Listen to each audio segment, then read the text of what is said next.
አሁን ሙስሊሞች ደግሞ ሰልጥነው ሞተው የመጀመሪያው ሃይማኖት ሙስሊም ነው። እናንተ እኮ ክርስቲያን የምትሆኑት ከ40 ቀን በኋላ ነው። እስከዚያ ሙስሊም ናችሁ። ስለዚህ የመጀመሪያው ሃይማኖት ሙስሊም ነው ይሉናል። ለዚህ መልስ ልስጣችሁ።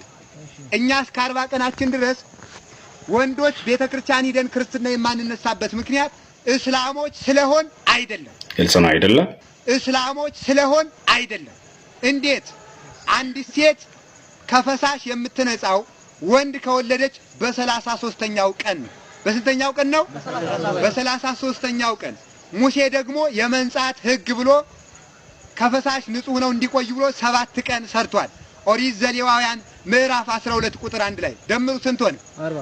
40። ግልጽ ነው አይደለም? ስለዚህ ወንዶች ከ40 ቀናችን የምንጠመቅበት ምክንያት ጭራሽ ከፈሳሽ ንጹህ ነን ለመግባት የጌታ ደም በሚፈስባት አማናዊ በግ ኢየሱስ ክርስቶስ በሚፈተትባት በቅድስት ቤተክርስቲያን የፍጡር ፈሳሽ እንዳይፈስ የሴቲቱ ደም ሳይቆም ከፈሳሽ ሳትነጻ ቤተክርስቲያን እንዳትገባ